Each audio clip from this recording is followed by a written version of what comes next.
suruh mewakili acara pelatihan pertanian hortikultura di Nganjuk.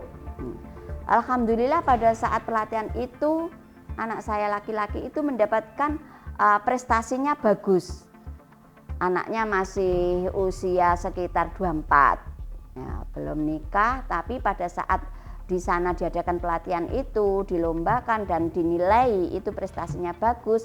Akhirnya dari provinsi itu telepon ke kabupaten, pertanian kabupaten, cari yang namanya Wildan Nizar Fahalwi. Ini prestasinya bagus dan akan saya kasih bantuan alat-alat. Akhirnya dari kabupaten telepon ke rumah sini supaya diajari membuat proposal, katanya seperti itu. Lah akhirnya diajari sama dinas provinsi, dari dinas kabupaten, diajari membuat proposal untuk mengajukan alat-alat ke provinsi. Nah, akhirnya di ACC sama provinsi datang langsung ke tempat ini melihat apa benar produk-produknya dari hasil pertanian, dan memang banyak yang belum memiliki alat-alat secara modern, semuanya kan masih manual pada saat itu. Dilihat pasahnya pisang, pasahnya pare juga dilihat, bahkan pada saat itu saya juga belum menggunakan spinner.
Pada saat itu saya itu tak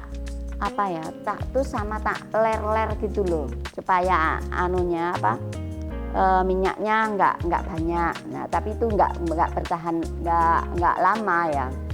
Terus akhirnya dari provinsi itu datang ke sini, tahu kalau memang Dansa ini belum banyak memiliki peralatan. Alhamdulillah di ACC dengan mendapatkan alat berapa macam ini ya, mesin-mesinnya.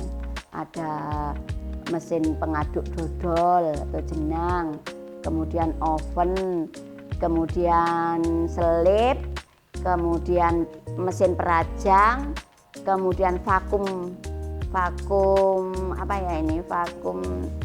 untuk ngiler kedap udara itu loh Pak.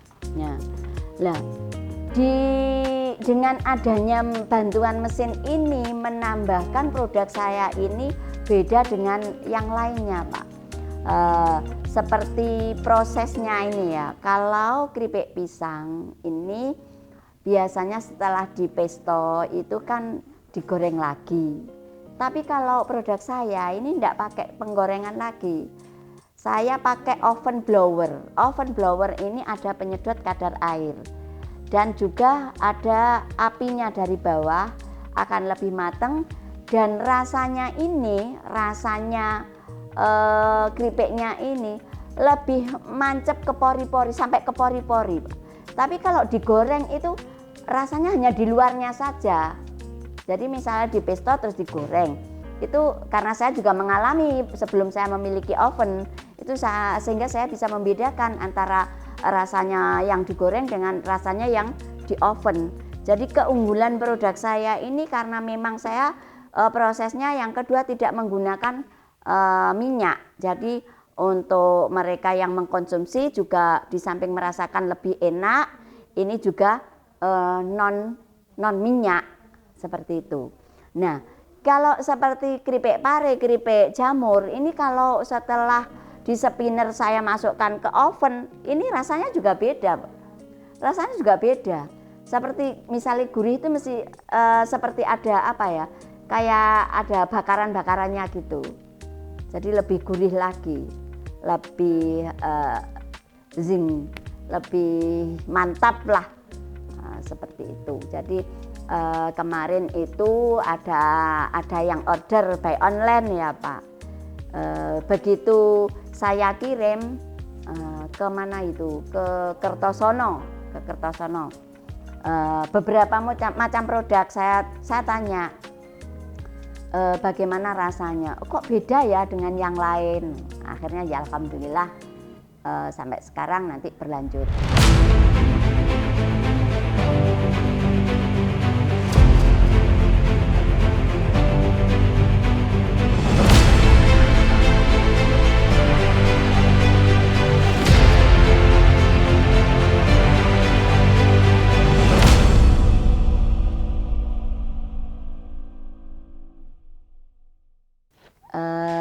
Untuk bahan bakunya produk saya untuk masuk keripik pisang ini kita mencarinya dari daerah pegunungan Pak. Nah, jadi semuanya bahannya ini tidak ada yang di luar Kabupaten Tulungagung. Alhamdulillah Tulungagung ini kaya akan produk-produk pertanian. Kebetulan produk saya ini mayoritas hasil pertanian. Jadi untuk pisang kami juga tidak pernah kebingungan. Musak gunung kidul banyak sekali. Jadi sudah ada pengepulnya lah. Jadi tinggal diantar, telepon, antar gitu aja. Jadi tidak kerepotan untuk bahan bakunya. Juga bahan bakunya yang dari pare ini juga tidak luar dari Kota Tulungagung ini ya. Kalau ini juga sudah ada pengepulnya juga, saya tinggal telepon datang gitu. Ada, kalau kebetulan pas saya telat itu ya saya ke Tulungagung, ke Ngemplak itu juga sudah ada pelanggannya sendiri. Kemudian yang Yang jamur. Nah, jamur ini dulu itu kan abahnya budidaya jamur, otomatis kan punya kelompok.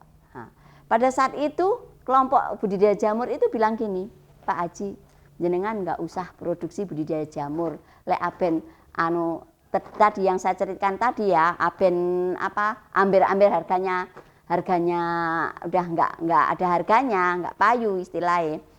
Jenengan yang bagian produksi aja, nggak usah dilanjut untuk budidaya jamurnya, biar kita bagi-bagi rezeki dari teman-teman yang sudah budidaya jamur ini yang akan memasuki panjenengan. Oke, saya siap, karena kita saling membantulah.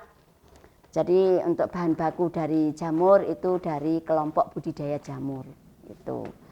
Kemudian kalau singkong ini ya paling gampang juga ini singkong ini. Ya gampang-gampang sulit lah. Karena apa? Kalau singkong ini kan kita nggak tahu ya.